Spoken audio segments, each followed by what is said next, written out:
बिस्मिल्लाहिर्रहमानिर्रहीम, अस्सलाम वालेकुम। आप देख रहे हैं न्यूज़ टुनाइट और मैं हूं ईमान नवाज। नाज़रीन, आज हम बात करेंगे मुल्क की सियासत की अहम और तेज़ी से बदलती हुई सूरत हाल की, जहां आज़ाद कश्मीर के इंतखाबात के बाद नवाज शरीफ का अहम खिताब सामने आया है, जबकि नए सूबे, ब्यूरोक्रेसी के एहतसाब, खैबर पख्तूनख्वा के लॉन्ग मार्च और इमरान खान की मुमकिन रिलीफ से मुतालिक भी अहम बयानात सामने आए हैं। सबसे पहले बात नवाज शरीफ के खिताब की करेंगे। उन्होंने कहा कि सियासी मुखालफत को दुश्मनी में तब्दील नहीं करना चाहिए और मुस्लिम लीग नून ने हमेशा मुखालफिन के साथ अच्छा सलूक किया।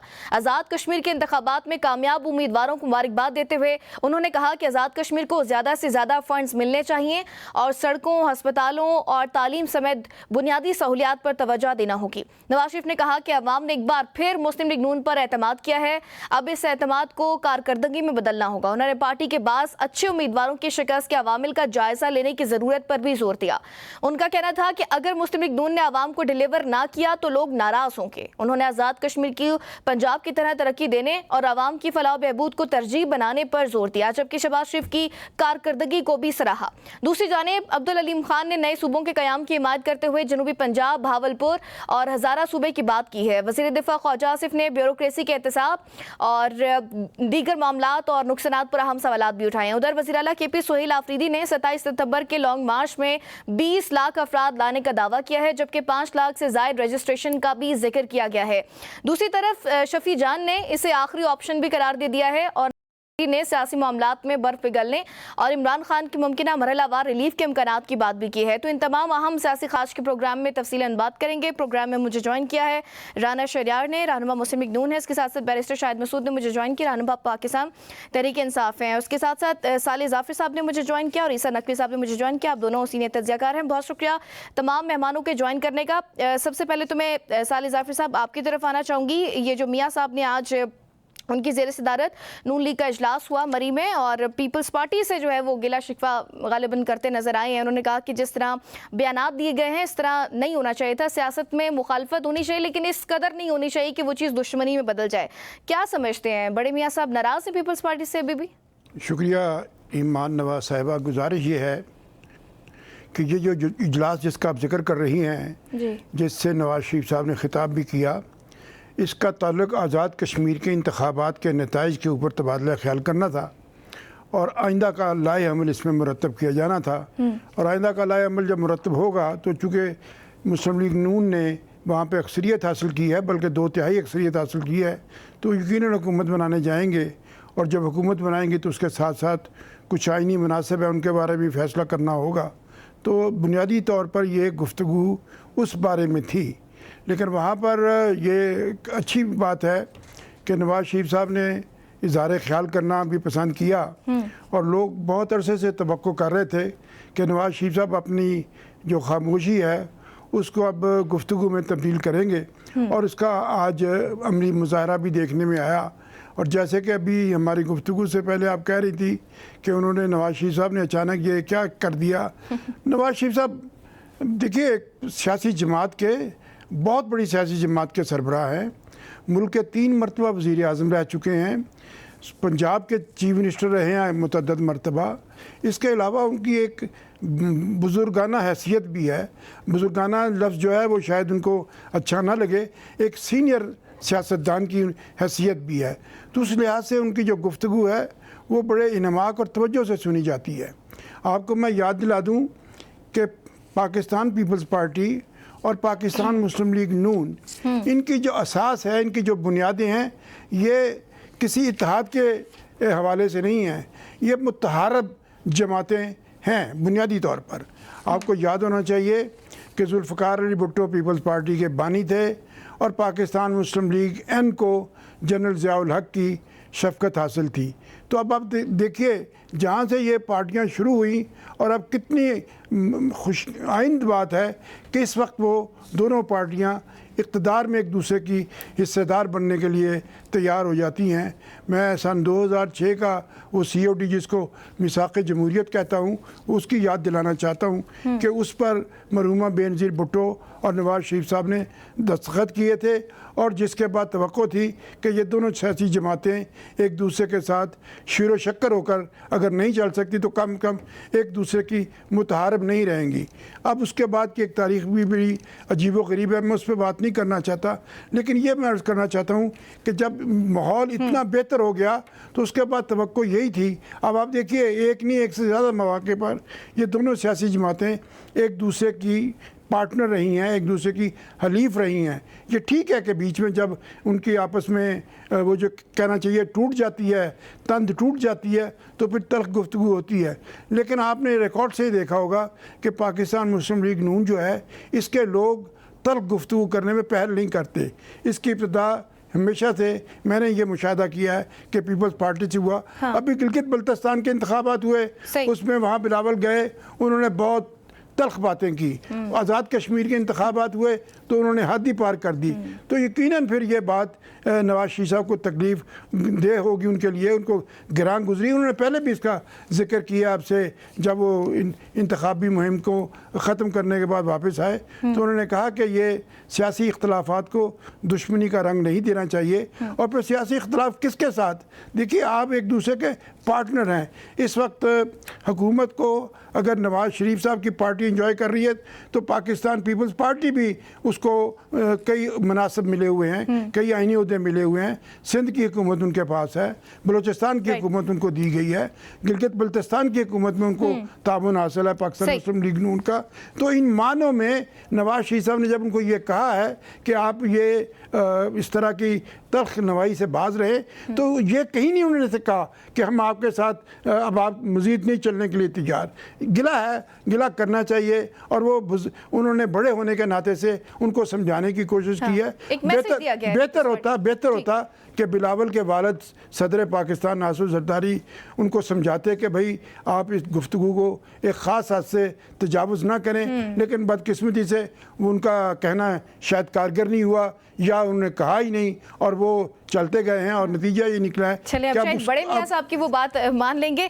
बैरिस्टर शाहिद साहब, ये नवाज शरीफ साहब ने जो आज गुफ्तगू की, कहते हैं कि पीटीआई के दौर में जितनी खराबी हुई है उनसे इतनी चीजें मुतासिर हुई हैं कि शहबाज शरीफ साहब दिन रात काम करके भी उस खराबी को ठीक करने की कोशिश कर रहे हैं। मतलब अगेन जिम्मेदारी जो है वो पाकिस्तान तहरीक इंसाफ पर डाल दी उन्होंने। बिस्मिल्लाहिर्रहमानिर्रहीम। Thank you so much Iman for inviting me in your show. देखिए ईमान, ये बातें तो आपने हमेशा इन्हीं के मुंह से सुनी हैं। जब ये दोनों जमातें एक दूसरे के खिलाफ इलेक्शन लड़ती थी और बारियां लगी हुई थी और इक़्तिदार में आते थे, उस वक्त एक दूसरे के ऊपर डालते थे। वो कहते थे जी बेनज़ीर और आसिफ जरदारी मिस्टर 10% सारा कुछ खा गए, और वो कहते थे ये जो पंजाब के डाकू हैं, पंजाब के जो चोर हैं, इन्होंने सारा कुछ खा लिया। और अब ये दोनों जमातें एक पाकिस्तान तहरीक इंसाफ के खिलाफ इकट्ठी हैं।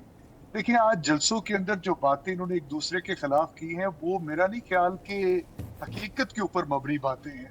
वो कहते हैं कराची का हिसाब दें, आपको 2000 रुपया दिया, वो करप्शन की नजर हो गया। तो वो बिल्कुल सही कहते हैं नून लीग वाले कि उसका हिसाब तो मांगना चाहिए।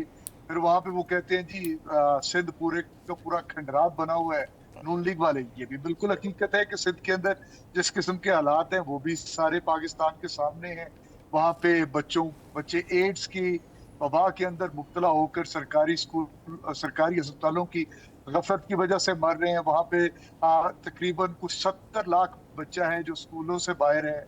वहाँ पे इंफ्रास्ट्रक्चर देख ले, MQM वाले हमेशा चार्जशीट करते हैं कराची के हवाले से पाकिस्तान पीपल्स पार्टी की गवर्नमेंट को, और फिर अगर पाकिस्तान पीपल्स पार्टी वाले कहते हैं आप फॉर्म 47 की हुकूमत है नून लीग वालों की, वो भी हकीकत पे मबनी है। वो कहते हैं आप मैंडेट चोर हैं, ये भी एक हकीकत है। वो कहते हैं आप पंजाब के चोर हैं, ये भी एक हकीकत है। तो इन्होंने कोई मुबालगा रहा, ये एक दूसरे के ऊपर कोई इल्जाम नहीं लगाया, ये पिछले वक्तों के अंदर इन बातों को साबित करते रहे। और पाकिस्तान की पाकिस्तान तहरीक इंसाफ की जो 3.5 साल की हुकूमत थी, उसके अंदर मोस्टली केसेस वो थे जो इन्होंने एक दूसरे के खिलाफ बनाए, और उन्हीं केसेस के अंदर ये हवालात में थे, ये इन्होंने जो जेलें काटी। तो उसके अंदर पाकिस्तान तहरीक इंसाफ को तो ये मुबर्दे इल्जाम ठहरा नहीं सकते। और दूसरी बात, जो पाकिस्तान तहरीक इंसाफ का 3.5 साल का दौर था, उसके अलावा तो बाकी जितनी पाकिस्तान की तारीख है 78 साल या 79 साल, उसके अंदर ये दोनों पार्टीज इक़्तिदार के अंदर रही। 71 से स्टार्ट कर लें और आज आ जाए। आज 140 अरब रुपया बैरूनी कर्जा, 140 अरब डॉलर बैरूनी कर्जा है पाकिस्तान के ऊपर, क्या इमरान खान ने 3.5 साल के अंदर लिया था? आज आपका आईपीपीज के ऊपर ये किन्होंने रेंटल पावर प्लांट्स लगाए थे? क्या इमरान खान ने लगाए थे? 90s के लगे हुए दोनों जमातों ने लगाए। कौन इनके बेनिफिशियरी हैं? नवाज शरीफ की फैमिली है, सलमान शहबाज की जो है रेंटल पावर प्लांट्स है, आईपीपीज है। राना शहरियार साहब, मैं आपसे ये पूछ रही हूँ कि नवाज शरीफ साहब की ज़ेर सदारत आज जो मरीब इजलास जारी था, मियाँ साहब बड़े गिले कर रहे हैं पीपल्स पार्टी से। वो कह रहे हैं कि उम्मीद नहीं थी जिस तरह के बयानात दिए जा रहे हैं, और सियासत में मुखालफत को इतना नहीं आगे चलना चाहिए कि दुश्मनी तक बात चली जाए। ये पीपल्स पार्टी से गिले शिकवे हैं, नाराजगी है मियाँ साहब की, या इसको ऐसा समझा जाए कि पीपल्स पार्टी को बस समझाया जा रहा है मामलात को हल करने के लिए? ये देखें, गिले शिकवे भी अपने बंदों से होते हैं जो आपके साथ इस टाइम अलाइज में बैठे हुए हैं। एक हमारा जो है पूरा इनके साथ वर्किंग रिलेशन बना हुआ है और उस वर्किंग रिलेशन के मुताबिक हम लोग चल रहे हैं। लेकिन जो हालिया इलेक्शन गुजरे हैं उसके अंदर जो इलेक्शन पल्स थी और जिस तरह परफॉर्म किया पीपल्स पार्टी ने, क्योंकि आप जानती हैं कि जीबी के अंदर जो इलेक्शन हुआ था, जो अवाम ने मैंडेट दिया, हमने उस मैंडेट को एक्सेप्ट किया और हमने कांग्रेचुलेट किया पीपल्स पार्टी को और वेलकम किया कि आप लोग वहाँ पे गवर्नमेंट कॉन्स्टिट्यूट करें। अब यहाँ पे कश्मीर के अंदर जब अवाम ने मैंडेट दिया है मुस्लिम लीग नून को, तो इनका भी ये हक बनता था कि ये भी उसी ग्रेस का जो है ये ग्रेसफुली जो है कहते मुस्लिम लीग नून को कांग्रेचुलेट करते। उन्होंने कहते कि अवामी मैंडेट आपके साथ है तो आप आके गवर्नमेंट कॉन्स्टिट्यूट करे। लेकिन अनफॉर्चुनेटली इनकी लीडरशिप ने जिस तरह वहाँ पे बिहेव किया, क्योंकि मियाँ साहब वो बंदे ने ओला पुशाई करके तो यहाँ तक पहुँचाई है। तो मुझे उम्मीद है कि इंशाल्लाह ये जो पल्स थी इलेक्शन की खत्म हो गई है, चीज़ें सेटल हो जाएंगी और आगे की तरफ हम लोग मूव फॉरवर्ड करेंगे। ठीक है, ईसा नकवी, मियाँ साहब की आपने तकरीर तो सुनी होगी, और पंजाब की तर्ज की तरक्की वो कह रहे हैं कि आज़ाद कश्मीर में भी होनी चाहिए। एक बात तो जो मुझे भी समझ नहीं आई, वो ये कह रहे हैं कि मरीम नवाज साहिबा को मैं कहूँगा कि 2 अस्पताल जो है वो आज़ाद कश्मीर को भी दे दें। एक तो ये बताइएगा कि एक वज़ीर आला जो है एक सूबे की, वो क्या इस तरह से अस्पताल दूसरे लोगों सूबे के लोगों के टैक्स के पैसे से बना सकती हैं? और साथ ही पंजाब की तरक्की का बार बार जिक्र किया जाता है कि हमें वोट जो मिले हैं वो पंजाब की तरक्की को देखकर लोगों ने दिए हैं, और एजेके के लोग ये भी चाहते हैं कि पंजाब में जैसी तरक्की हो वहां पर। देखिए, मेरा ख्याल है कि जाहिर है कि बुजुर्गी हर इंसान को अफेक्ट करती है। मियां मोहम्मद नवाज शरीफ एक सीनियर सियासतदान है, पाकिस्तान की पॉलिटिक्स को समझते हैं, पाकिस्तान की पॉलिटिक्स पर एक वक्त तक उन्होंने राज भी किया है। लेकिन जाहिर है कि बुढ़ापा हर शख्स पर आता है और अपने अपने रंग दिखाता है। मियां साहब के लिए ज्यादा बेहतर ये था कि उन्होंने जो पीपल्स पार्टी को जवाब दिया, पीपल्स पार्टी ने इल्जाम ये लगाया कि आप फॉर्म 47 की हुकूमत, पंजाब हुकूमत आपने फॉर्म 47 में बनाई है जो जाली है, मैंडेट आपके पास जाली है, मरकजी हुकूमत आपकी जाली है।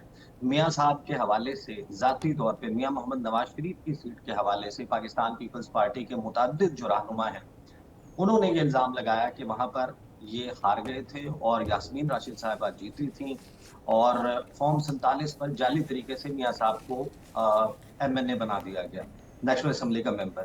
अब मियां साहब ने उसका जवाब जो है वो दूसरे तरीके से देने की कोशिश की है। मेरा ख्याल है कि अगर पीपल्स पार्टी को शटअप कॉल देना चाहते थे मियां मोहम्मद नवाज शरीफ, तो आज बड़ा बेहतरीन होता कि मरी के इस इजलास में मियां साहब जहां पर बैठे हुए थे वहां पर उनके सामने एक फाइलों का थद्दा पड़ा होता और उसमें उनके हलके के फॉर्म 45 मौजूद होते, वेरीफिएबल होते, अपनी पार्टी के मेंबर्स के सामने रखते, पाकिस्तान के मीडिया के सामने रखते और सबको बताते कि आप मेरे बारे में लूज टॉक करना बंद करें, मैं जीत के आया हूं, मुझे अपने हलके के अपनी आवाम ने मैंडेट दिया है। तो ये था बुनियादी तौर पर दुरुस्त तरीका। लेकिन मियां साहब ने दूसरा तरीका इख्तियार किया। फिर दूसरा मियां साहब ने जो ये कहा कि जो माहौल बना है आज़ाद कश्मीर में ये तकलीफ का बाइस है और इसमें जो पिछली हुकूमतें हैं उन्होंने अपना फरीजा दुरुस्त तरीके से अदा नहीं किया। तो एक मरतबा तो उसमें फुल फ्लेजेड हुकूमत पाकिस्तान मुस्लिम लीग नवाज की रही है, और ये जो फैसल राठौर साहब हैं जिनकी जमात अभी बढ़ चढ़ कर मुस्लिम लीग नून पर हमले कर रही है, इनके पास तो साले जाफिर साहब रहनुमाई फरमा दें, 13 या 15 सीट्स थी मेरा ख्याल है। साले जाफिर साहब को ज्यादा एग्जैक्टली पता होगा कि पाकिस्तान पीपल्स पार्टी के पास जब ये 25 नवंबर को वज़ीर आज़म बनाए गए हैं तो उनके पास तो टोटल 13 या 15 सीटें थी।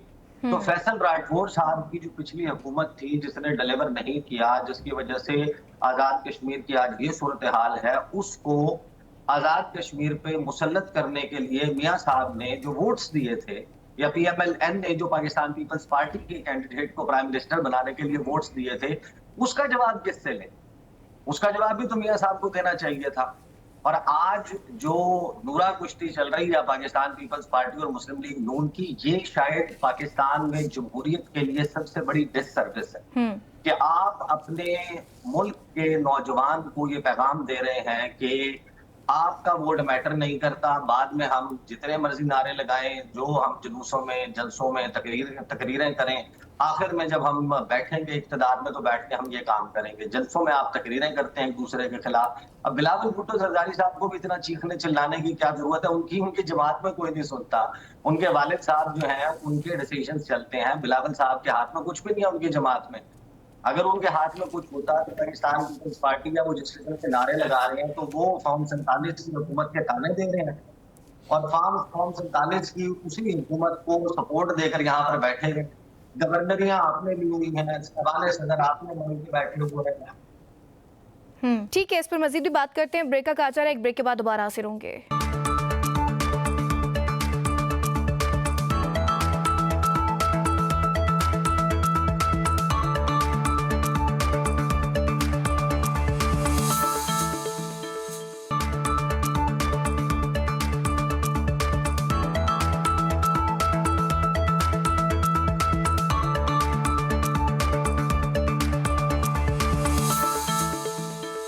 वेलकम बैक नाज़रीन, डिस्कशन को आगे बढ़ाते हैं। अच्छा साले साहब, एक तो ये ईसा नकवी साहब की बात का रिस्पॉन्ड कीजिएगा, फिर दूसरा दो बयानियाँ सामने आ रहे हैं, समझ नहीं आ रहा कि कैंपेन में एक दूसरे पर इल्ज़ामात भी लगाए जाते हैं, एक दूसरे को जाली जाली भी कहा जाता है। बिलावल भुट्टो जिस तरह से फॉर्म 47 का एक ताना देते रहे हैं इस हुकूमत को, करप्शन के संगीन इल्ज़ामात लगाते रहे हैं, कभी सिंध में कह रहे हैं कि करप्शन होती रही है, पैसा दुबई जाता रहा है, 3000 अरब के जो है इल्ज़ामात लगाते रहे हैं। उसके बाद ये भी कह दिया जाता है कि ये सिर्फ कैंपेन्स तक है, मामला ठीक हो जाएंगे। तो ये जो अवाम के जिस चीज़ में इन्वॉल्व है उसका तो फिर जवाब लेंगे ना हम लोग, वो तो ऐसे नहीं जाने देंगे। बिल्कुल ठीक कहा आपने। ये दो मुख्तलिफ सियासी जमातें हैं जिनकी आपस में जो ताल्लुकात की तारीख़ है वो बहुत ही तल्ख़ है, और वो अपनी अपनी हैसियत में एक दूसरे के बारे में कोई इतने खुशगवार जज्बात नहीं रखते। लेकिन सियासत का क्या किया जाए कि मजबूरियों के तहत, और मजबूरी आपके सामने क्या थी कि अगर ये दोनों मुत्तहद ना होते तो डेफिनेटली इनके सामने तहरीक इंसाफ एक अफरीद बन के खड़ी थी, और तहरीक इंसाफ ने इन दोनों सियासी जमातों के लिए काफ़ी हयात तंग किए रखा, और अब भी उन्हें उससे खदशात लाहक रहते हैं। और यकीनन जब तक तहरीक इंसाफ किसी भी शक्ल में मौजूद है, इन दोनों सियासी जमातों की ये ज़रूरत है कि वो एक दूसरे से हाथ मिलाकर रखें। और आप ये जहाँ तक इल्ज़ामात का ताल्लुक है, गुजारिश ये है कि इसकी एक हद होनी चाहिए, ये हद से तजावुज़ नहीं करना चाहिए। बिलावल साहब ने भी हद ही पार कर ली थी, और उसके जवाब में फिर मुस्लिम लीग नून वालों ने भी ऐसी ही गुफ्तगू की। लेकिन अब यही तो बात नवाज शरीफ साहब याद दिलाना चाहते हैं कि हम एक दूसरे की हलीफ जमाते हैं। आपने हमें वफाक में हुकूमत जब मिली थी तो आपने हमें सपोर्ट किया था, जब आपने बलूचिस्तान में हुकूमत बनाने की कोशिश की थी तो तब हमने आपको सपोर्ट किया था। अभी गिलगित बल्तिस्तान में जब हुकूमत बनी तो ये मुस्लिम लीग नून की ताईद से बनी। आसिफ अली जरदारी अगर मुल्क के सदर बने तो मुस्लिम लीग नून के वोटों का बड़ा फैसला कुन किरदार था, और ये वही मुस्लिम लीग नून है जिसके वोटों के बारे में, जिसके इलेक्शन के बारे में बिलावल साहब बिला तकल्लुफ़ फॉर्म 45 के 47 किस तरह की बहस है उसका हवाला देते हैं। तो इसका मतलब ये हुआ कि जब वो ये कहते हैं कि इन लोगों का सियासत के में इक़्तिदार में आना खिलाफ आवाम की जो सोच है उसके ख़िलाफ़ है, तो इसका मतलब ये है कि वालिद साहब भी जो इस वक्त मुल्क के सदर हैं वो भी अवाम की तवक्कुआत के, अवाम की ख्वाहिशात के मुनाफी आए हैं। और अगर धांधली से इनकी हुकूमत बनी है तो धांधली से वो फिर सदर भी बने हैं, फिर उसके बाद सेनेट का चेयरमैन भी इनका बना है, कौमी असम्बली का डिप्टी स्पीकर भी इन्हीं के लोग वोटों से बना है, गवर्नर भी लगे हैं। तो वज़ीर आज़म शहबाज शरीफ की सिफारिश सिफारिश पर पीपल्स पार्टी के पंजाब में और पीपल्स पार्टी के KPK में भी। तो इसका मतलब ये हो कि ये सारी जो एक्सरसाइज, सारी जो मशक है वो मशकूक हो जाती है। बिलावल साहब को इसके बारे में जवाब देना चाहिए।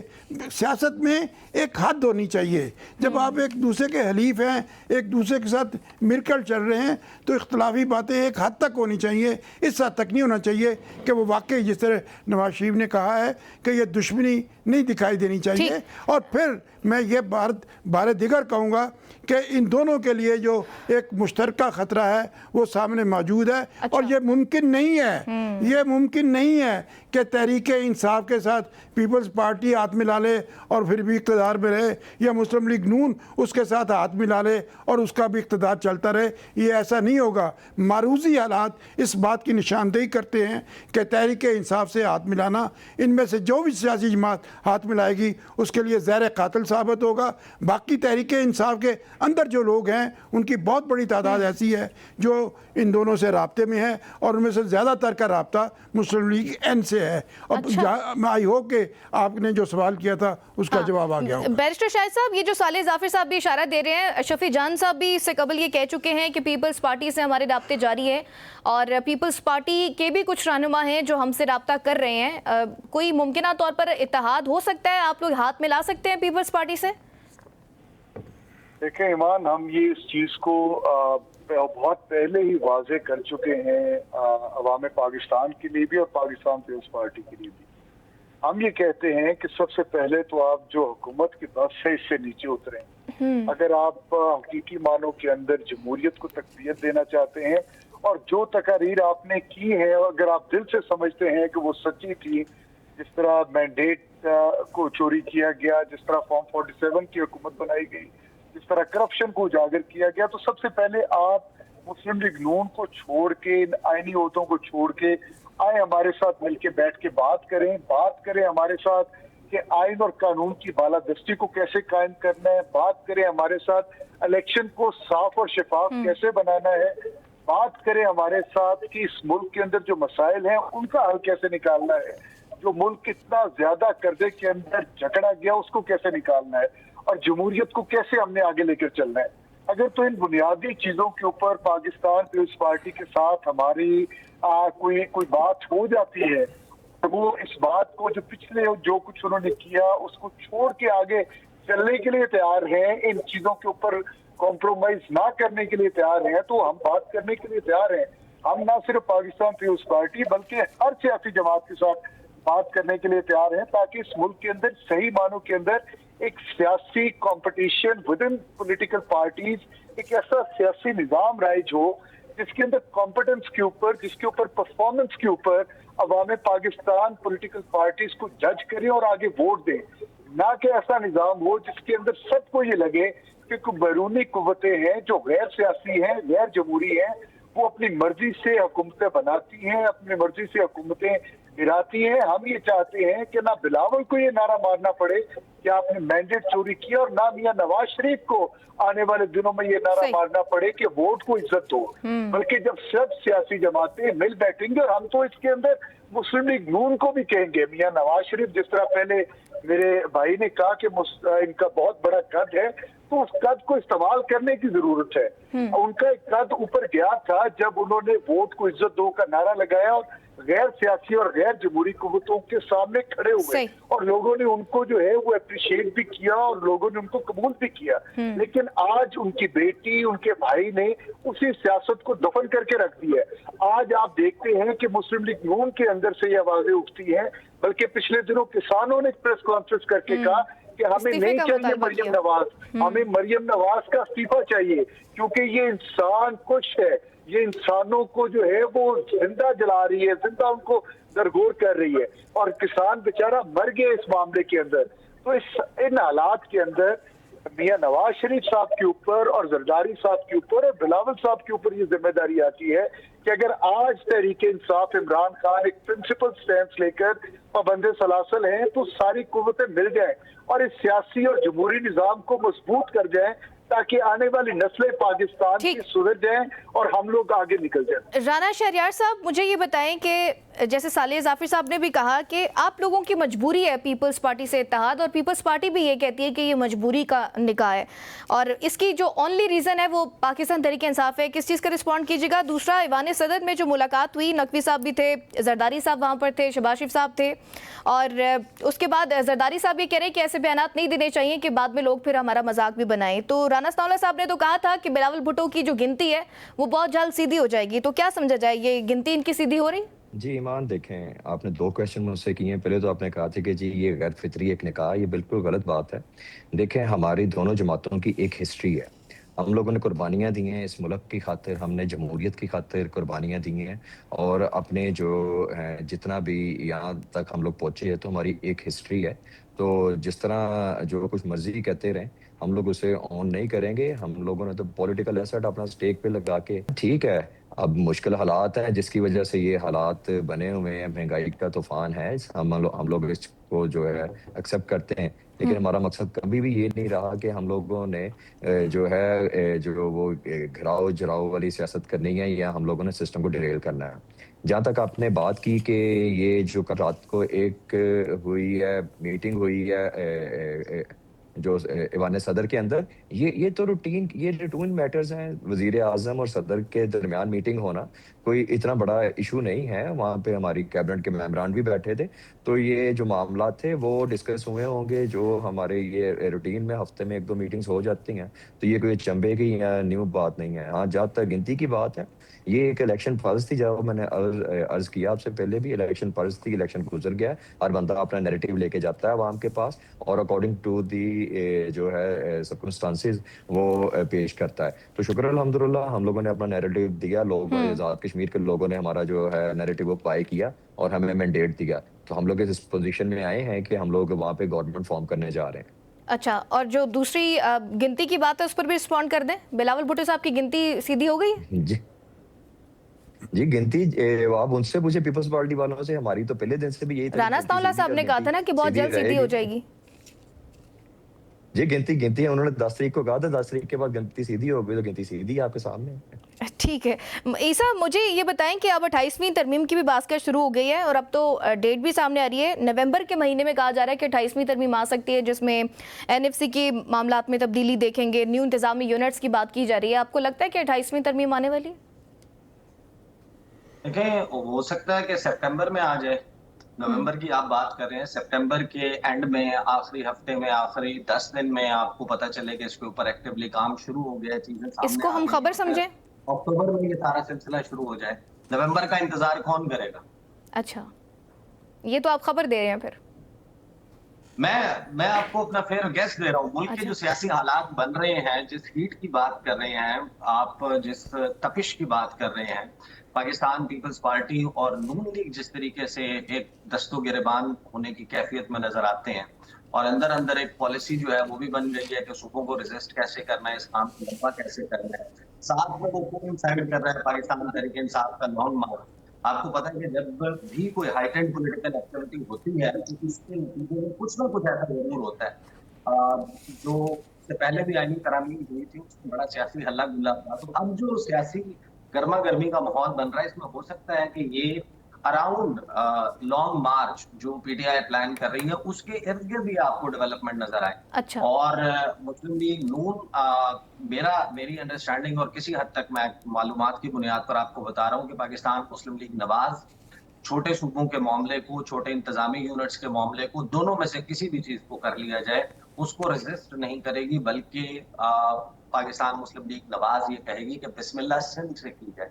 अच्छा। और उसके बाद सिंध जो है वो हल्का फुल्का रेजिस्ट करने के बाद ये कहेगा कि बिस्मिल्लाह जो है वो वहां से की जाए जहां के बारे में तमाम सियासी जमातों के मंशूर में मौजूद है कि वो सूबा बना लिया जाए, और वो होगा सूबा जनूबी पंजाब। और सूबा जनूबी पंजाब के मॉडल को परख के इसको आगे चलाने का फैसला किया जाए। तो ये एक थोड़ा सा लंबी गेम खेलने की तैयारी नजर आती है बज़ाहिर जो पाकिस्तान मुस्लिम लीग नवाज और पाकिस्तान पीपल्स पार्टी इस मामले पर कम से कम करेंगे, जो पार्टली मेरी इतला भी है और कुछ हम उसको जरा डॉट कनेक्ट करके उसको एनालाइज करें तो आप इस नतीजे पर पहुंचते हैं। बहरहाल जो मामला पाकिस्तान पीपल्स पार्टी और मुस्लिम लीग नवाज का, या ये जो कश्मीर वाला मामला है, और आपने जो इससे पहले दीगर साहिबान से जो सवाल किया कि बिलावल जो है उनकी उल्टी गिनती वाला मामला, तो जाहिर है कि बिलावल आई बिलीव कि he is punching above his weight once again. वो जो करने की कोशिश कर रहे हैं, वो जो बाइट करने की कोशिश कर रहे हैं, वो उसको चू नहीं कर सकते। ठीक। तो बिलावल के जो पॉलिटिकल स्टेटमेंट्स हैं ये बड़ी जल्दी आपको डाई डाउन होते हुए नजर आएंगे। राइट। साले साफिर साहब, एक तो ये बताएं कि वाने सदर में जो मुलाकात हुई है, जरदारी साहब भी थे, फिर उसमें नकवी साहब भी मौजूद थे और शहबाज शरीफ साहब भी थे। एक तो ये कि गिले शिकवे दूर किए गए हैं कि इख्तलाफात कम होने चाहिए और ये बढ़ने नहीं चाहिए। दूसरा ये भी अज्यूम किया जा रहा है कि सूबों के मामलात पर कोई पेशरफ्त हुई है, जो एक प्रोजेक्ट दिया गया है उस पर कोई बातचीत हुई है। आप मुझे बताएं, आपके पास कोई ऐसी इन्फॉर्मेशन है? अर्जिया जी के सदर और वज़ीर आज़म की मुलाकात एक आइनी तकाज़ा है।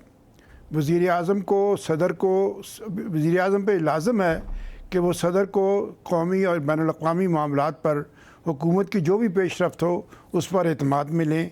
तो बुनियादी तौर पर ये जो पाकिस्तान, सऊदी अरब और टर्की के दरमियान जो मुआहदा तय पाया है, ये मुलाकात उस पर प्रेसिडेंट को ब्रीफ करने के लिए हुई थी। अच्छा। लेकिन उस यकीनन जब ये, चूँकि दोनों सियासतदान हैं और बाकी जो लोग बैठे थे वो भी सियासी लोग हैं, तो जब सियासी लोग आपस में बैठते हैं तो फिर वो बेतकल्लफ़ी में और गैर रस्मी तौर पर भी गुफ्तगू करते हैं। यकीनन सियासी मामलात भी ज़ेर बहस आए होंगे। उनमें ये जो प्रपोज़ल एक बहुत ही ज़ोर शोर से आज से चंद हफ्ते पहले या चंद दिन पहले ज़ेर बहस थी, अब उसका अगरचे ज़ोर कुछ टूट गया है, लेकिन वो भी यकीनन ज़ेर गौर आई होगी। लेकिन ये कहना कि वहाँ पर कोई फैसले हो गए हैं, कुछ चीज़ें तय हो गई हैं, तो मैं ये समझता हूँ कि ये क़ब्ल अज़ वक्त बात होगी। मुझे लगता है आपकी इसी मुस्बत रिपोर्टिंग की वजह से फिर आपको सितारा इम्तियाज़ भी मिल रहा है ना? नहीं, ये मुस्बत रिपोर्टिंग की बात नहीं है। मेरा सितारा इम्तियाज़ का इससे यकीनन कोई ताल्लुक नहीं है और ताल्लुक बनता भी है कि बुनियादी तौर पर तो मैं जर्नलिस्ट हूँ, रिपोर्टर हूँ, लेकिन ये कहना कि ये मुस्बत रिपोर्टिंग है, वेलकम, आई वेलकम इट। अगर ये रिपोर्टिंग मुस्बत है तो यकीनन ऐसे ही होना चाहिए। लेकिन आप ये मुझे बताइए, जब सदर भी वहाँ मौजूद थे और प्राइम मिनिस्टर भी मौजूद थे, फेडरल मिनिस्टर्स भी मौजूद थे, वहाँ से जब कोई बयान ही नहीं आया तो इसका मतलब ये हुआ कि फिर हम क़यास आराई करेंगे ना। तो क़याफा लगाना सियासत के बारे में हक़ है हर एक को। आज देखें, यूट्यूबर ने एक पूरी दुनिया को गुमराह कर रखा है और बातें वो रोज़ाना आए दिन कोई कुछ करता है, कोई कुछ करता है। तो लिहाजा मैं समझता हूँ कि जब ख़ास तौर पे ये जो आइनी मामलात हैं, इनके बारे में गुफ्तगू करते हुए जब तक आपके पास सख़ा मालूमात ना हो, अथेंटिक इन्फॉर्मेशन ना हो, आपको उस वक्त तक उसके बारे में गुफ्तगू से गुरेज करना चाहिए। लेकिन एक बात यकीनन मैं आपको पूरे एतमाद के साथ कह सकता हूँ कि सदर और वज़ीर आज़म के दरमियान जो मामलात हैं कौमी, उनके ऊपर इतने संगीन इख्तलाफात नहीं हैं। इख्तलाफ राय ज़रूर है, बिकॉज दोनों मुख्तलिफ पार्टियाँ हैं, लेकिन कोई ऐसा इख्तलाफ नहीं है, कोई ऐसी उसमें संगीन नौइयत नहीं पैदा हुई कि इनके रास्ते जुदा हो जाए। तो लिहाजा अगर किसी को ये तवक्को है कि ये आपस में लड़ पड़ेंगे और एक दूसरे के साथ एक दूसरे से अलग हो जाएंगे, तो मुझे उसका इम्कान दिखाई नहीं देता। वैसे तो आपके प्रोग्राम की जो इसमें जो कशिश है उसको बरकरार रखने के लिए आप जो कहें मैं कह देता हूं, लेकिन ऐसी सूरत-ए-हाल है नहीं। चले, आपकी नॉमिनेशन पर तो आपको मुबारकबाद देते हैं ना सर, आप मुबारकबाद के मुस्तहिक हैं। लेकिन सर, मेरे सामने कुछ खबरें हैं। नवाज शरीफ साहब जब अटक जेल मुंतकिल किया गया था तब भी आपने उनके खिलाफ एक खबर दी थी। फिर 2008 में आपने जरदारी साहब के बारे में बड़ी तल्ख जुबान इस्तेमाल की थी, जिस पर चौधरी निसार साहब ने आपको ग़ालिबन डांटा था या कुछ इस तरह से आपको मना किया था। सर, आज वही सदर जरदारी साहब मतलब सदर की कुर्सी पर हैं और नून लीग की हुकूमत है, तो आपकी फीलिंग्स क्या है इनसे सितारा इम्तियाज़? बिल्कुल, ये ठीक कहा आपने। खबर जिसके बारे में भी हो, जैसी भी हो, खबर हो ज़रूर देनी चाहिए। और अगर मैंने उनके ख़िलाफ़ को खबर दी है और इसके बावजूद उन्होंने मुझे इस काबिल समझा है, तो ये उनका बड़ापन है, उनकी फ़राख दिली है और उनका दुनियावी हक़ाइक़ को तस्लीम करने के मुतरादिफ़ है। मैं अपनी किसी खबर के बारे में ना तो कोई माजरत खा हूँ, ना मैं उससे इनकार करता हूँ, लेकिन आजकल का दौर है आईटी का, आप भी एहतियात करें, कल को आपकी गुफ्तगू भी कोई जालसाज जो है सामने लाकर बयान कर दे, ऐसा ना हो। कि नवाज शरीफ साहब के बारे में जो खबर थी वो दुरुस्त थी। मुझे पता नहीं आप किस खबर का हवाला दे रही हैं। सर ये मेरे सामने खबर आप कहते हैं तो मैं पढ़ देती हूँ। नहीं, आप बड़े शौक से खबर पढ़े, लेकिन नवाज शरीफ साहब के बारे में जो भी आपने, जब उन्हें अटक जेल मुंतकिल किया गया था तो पीएम हाउस से जो चीजें बरामद हुई थी, वो चीज़ें जो बरामद हुई थी वो यकीनन उसकी कोई ना कोई मालूमात होंगी। अच्छा। जिसकी बुनियाद पर कोई खबर होगी, लेकिन यह है कि अब आप उसको इस तरह का रिपीट करेंगी तो फिर आपकी बचपन भी ठीक। मुझे बैरिस्टर शाहिद साहब ये बताएं कि जो खबरें आ रही हैं 28वीं तरमीम से मुतल्लिक सूबों के मामलात का कहा जा रहा है कि इसमें जिक्र होगा, एनएफसी के हवाले से कोई तरमीम हो सकती है।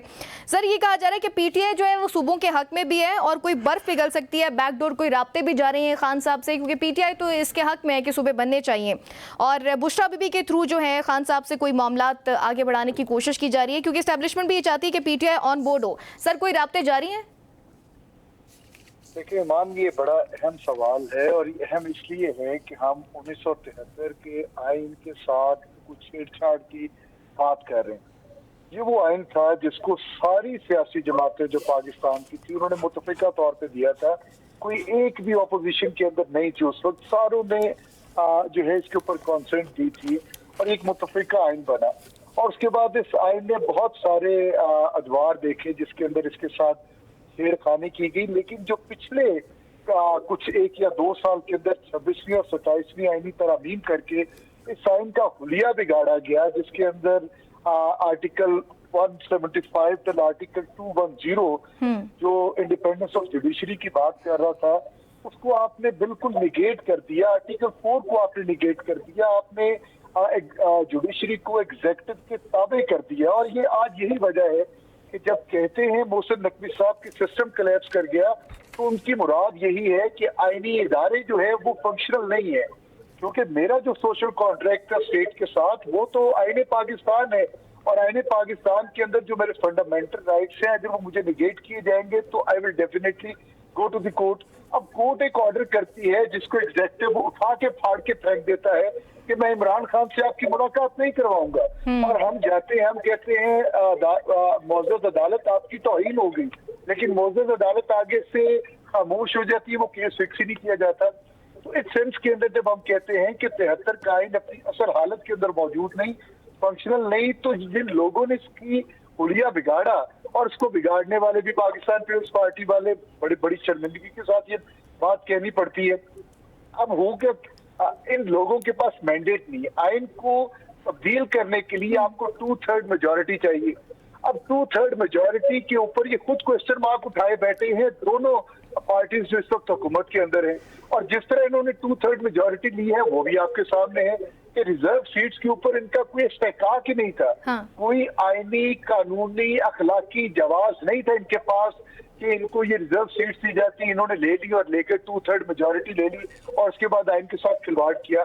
हमारी डिमांड ये है कि सबसे पहले इस मुल्क के अंदर सही और हकीकी मानों के अंदर जमहूरियत को और निजाम को कायम किया, जो अवाम की राय के मुताबिक हुकूमत आए, वो आकर ये सारे एडमिनिस्ट्रेटिव यूनिट्स अगर बनाने हैं तो बनाए। और मैं इस बात के जाती तौर पे हक में हूँ कि नए यूनिट्स बनने चाहिए, पावर डिवॉल्व होनी चाहिए, और ये हुकूमत को मैं संजीदा तब समझूंगा कि ये पावर डिवॉल्व करना चाहते हैं अगर ये आइन के आर्टिकल 140A के ऊपर सरीहन आज ही अमल करें। आइन का article 148 talks about establishment of local government in all the provinces. क्या आज पंजाब के अंदर बल्दियाती निजाम कायम है? आज पंजाब के एमपीएस जिनका काम लेजिस्लेशन करना था वो तो जाकर नालियों और सड़कें बना रहे हैं जो बल्दियात का काम था, और उसके ऊपर वो पैसे ले रहे हैं और इस तरह ग्रांटें जो है इनको मिल रही हैं। तो ये लोग जो हैं वो जालिब ने कहा था ना कि ये ठीक है, इस पर मजीद भी बात करते हैं। ब्रेक का आचार है, एक ब्रेक के बाद दोबारा हाजिर होंगे।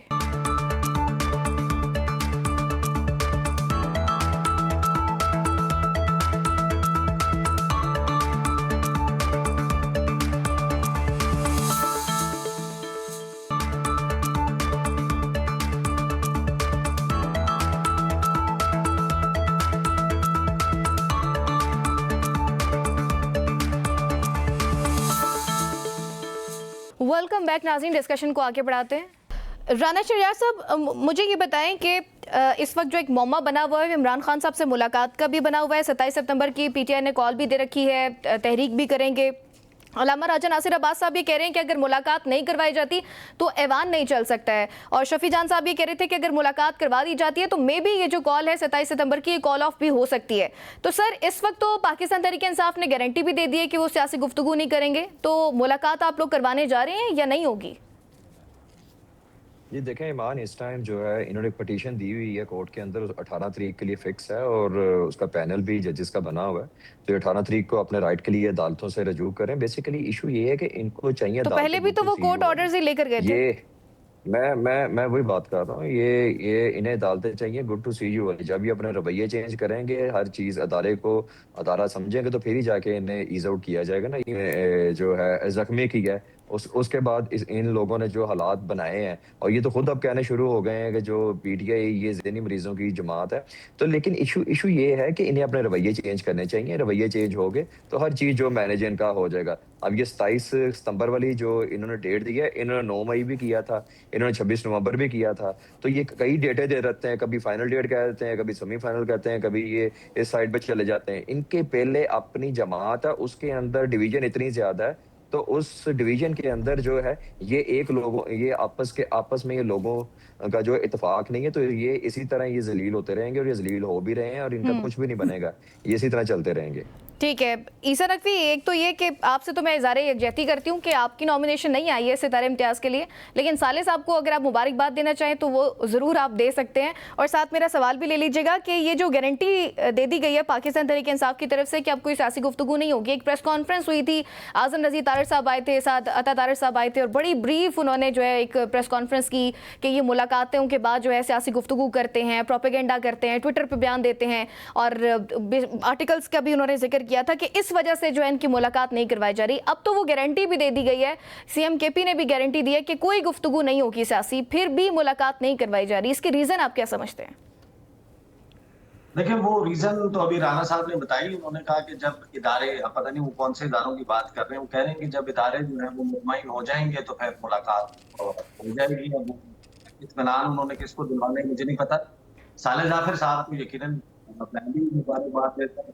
चले वो साले जाफिर साहब को यकीनन मुबारकबाद, बड़े माशाल्लाह उनको जो है वो तमगे इससे पहले भी मिले हैं। लेकिन इसका जो सबसे दिलचस्प पहलू है वो वही है जो आपने सवाल में कहा कि वो जमातें जो आपको पसंद नहीं करते थे, आज वो आपको तमगा देने पर मजबूर हो गए हैं। और ये मोहसिन नकवी साहब की बात 100% दुरुस्त साबित होती है कि ये सिस्टम कोलैप्स कर चुका है।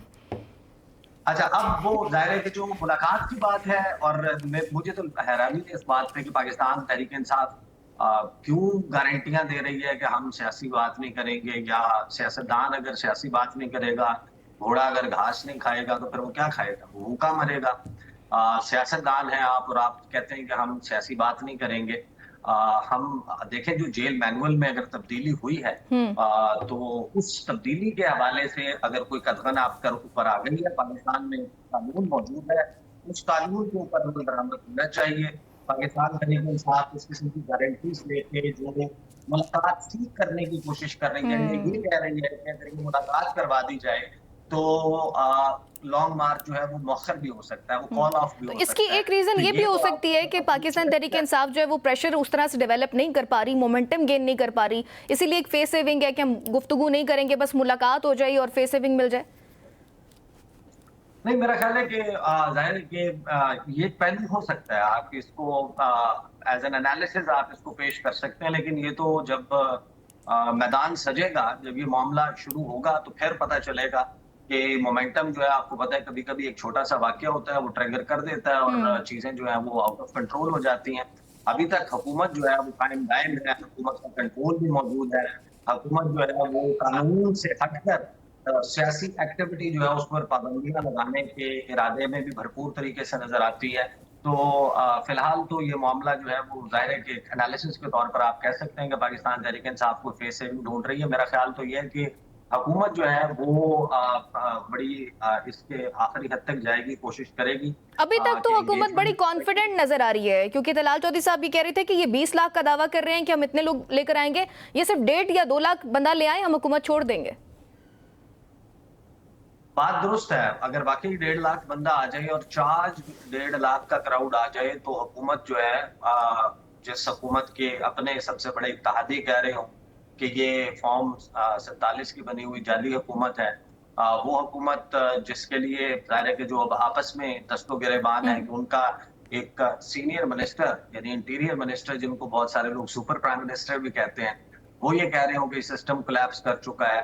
पाकिस्तान के अहम इदारों के जो तर्जुमान हैं वो ये कह रहे हो कि गवर्नेंस मॉडल डिलीवर नहीं कर रहा, वो पोर है, उस पर बैठकर बात करने की जरूरत है, नए इंतजामी यूनिट्स बनाने की जरूरत है। तो हुकूमत जो है उसके तो फेल होने का, हुकूमत के नाकाम होने का जितना बड़ा इश्तिहार इस हुकूमत ने खुद और हुकूमत की अहम शख्सियात ने खुद बैठकर लगाया है, उससे ज्यादा बड़ा इश्तिहार कोई हो ही नहीं सकता था। अभी तो ये हमें 1.5 साल पहले बता रहे थे कि उड़ान पाकिस्तान है, पाकिस्तान जो है वो उड़ान भरने लगा है। पाकिस्तान 2035 तक $1 ट्रिलियन की इकोनॉमी बन जाएगा, 2047 तक $3 ट्रिलियन की इकोनॉमी बन जाएगा। पाकिस्तान में दूध और शहद की नहरें बहने लग जाएंगी और यहाँ पर सूरत हाल ये है कि आप खुद कहते हैं कि कोलैप्स है। तो हुकूमत जो है इस हुकूमत का जाहिर है कि जहाँ से जो इसका बेसिकली पावर हाउस है या ये जहाँ से पावर डिराइव करती है, जब तक वो बुनियाद में पड़ी हुई ईंट वो नहीं हिलती किसी जलजले से, उस वक्त तक की हुकूमत वाकई स्ट्रॉन्ग फुटिंग पर है और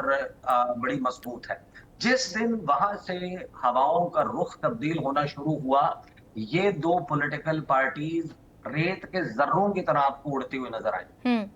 ठीक है साले साहब, आप इस बात से इत्तेफाक करते हैं। साथ मुझे ये भी बताएं कि गारंटी अगर दे दी है पाकिस्तान तहरीक इंसाफ ने, तो फिर क्यों, आपको क्या लगता है कि फिर क्या वजह है, इस वक्त जवाब क्या है गवर्नमेंट के पास कि वो मुलाकात नहीं करा रही? अर्जिया जी के ईसा नकवी साहब ने बिल्कुल दुरुस्त कहा कि ये एक हाइब्रिड सिस्टम है।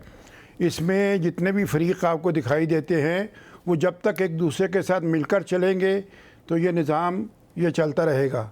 और जहाँ तक आपका ये कहना है कि किसी ने कह दिया कि सिस्टम कोलैप्स कर गया, किसी ने कहा कि जी लोकल बॉडीज़ करना चाहिए, अभी बैरिस्टर साहब आइन के हवाला दे रहे थे, तो गुजारिश है ये सब एकेडमिक बहस है। ये वो तबसरे हैं जो सियासत में होते रहते हैं और जिनकी बुनियाद पर यह कह देना कि कोई हुकूमत कोलैप्स कर जाएगी, उसकी बुनियाद पर यह कह देना कि हुकूमत गिर जाएगी, ना हुकूमत गिरेगी ना निज़ाम तबाह होगा, ये एकेडमिक डिस्कशन है, ये चलती रहेगी। अगर किसी कॉन्सेंसस पर ये लोग पहुंच गए तो यकीनन कोई ना कोई तब्दीली होगी। लेकिन ये कहना कि अभी कोई आइनी तब्दीली हो रही है, कोई आइनी तरमीम आ रही है, तो इस वक्त जो बज़ाहिर सूरत हाल आप कह रहे हैं कि एक दूसरे बाहम ये दस्तो गिरबान है सियासी जमातें, तो ये किस तरह आइनी तरमीम मंजूर होगी? आइनी तरमीम मंजूर होने के लिए कम से कम 2/3 मेजॉरिटी चाहिए।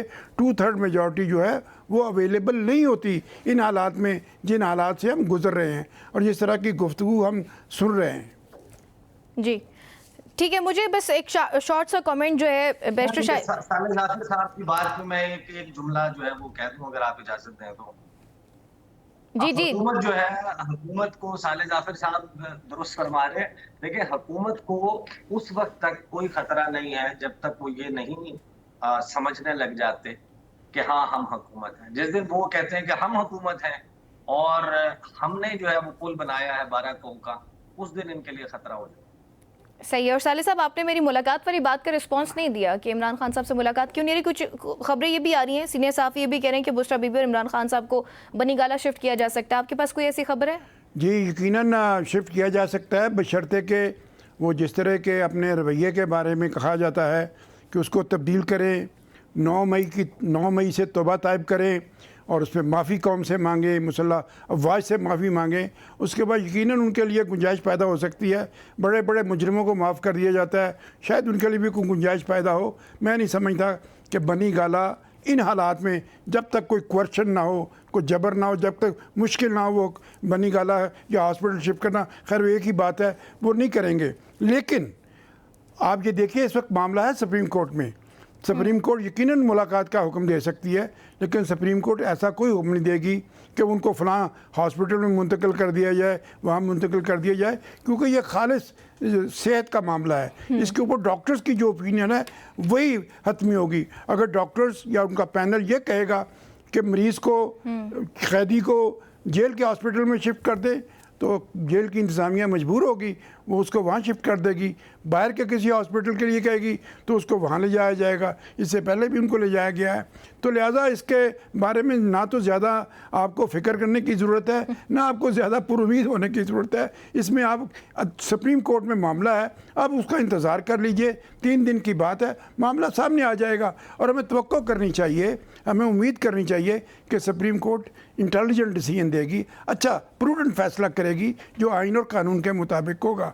लिहाजा इस बात का, ये बात कहना यकीन के साथ कि मुलाकात होगी या नहीं होगी, ये क़ब्ल अज़ वक्त होगा। देखिए जी, आप इलेक्शन की बात कर रही हैं, इलेक्शन का एक वक्त मुकर्रर है, एक तरीके का। इस वक्त खुदा ना खास्ता कोई ऐसी सूरत हाल नहीं है कि आप फौरी तौर पर इलेक्शन कराएं। आप इलेक्शन का मुतालबा करने में तो हर एक को आज़ादी है, जो मर्ज़ी जब मर्ज़ी करें। यहाँ पर तो फरवरी के इलेक्शन हुए, उसके फ़ौरन बाद से मुतालबा लेकिन जहाँ पर सारी जमातें ये क्वेश्चन उठाएं कि ये फॉर्म 47 के, फिर वहाँ पर तो इलेक्शन में जाना चाहिए ना। कोई एक बात तो नहीं है, खाली पीटीआई ये बात नहीं कर रही। बिल्कुल ठीक है, फॉर्म 47 की आपने बात की।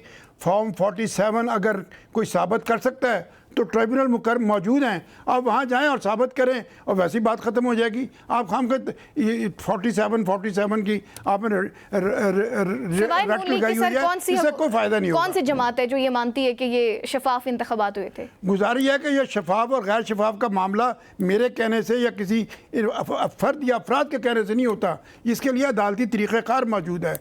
और आपने देखा होगा कि PTI की गवर्नमेंट में जब ये मामला हुआ, उससे पहले तो वो PTI ने जब मामला उठाया 4 सीटों वाला, पार्टी वाले वो चैलेंज करते हैं कि आप हमें अपने फॉर्म 45 दिखा दें। जी, पीपल्स पार्टी वालों को चाहिए ना जी, वो कोई उनके जेब में तो फॉर्म नहीं है ना, वो तो इलेक्शन कमीशन के पास है या ट्रिब्यूनल के पास है। वहाँ जाएं और उनसे कहें जी कि फॉर्म 47 निकाल के हमें दिखाएं। ये एक तरीके कार मौजूद है। ईसा का कमेंट ले लेते हैं।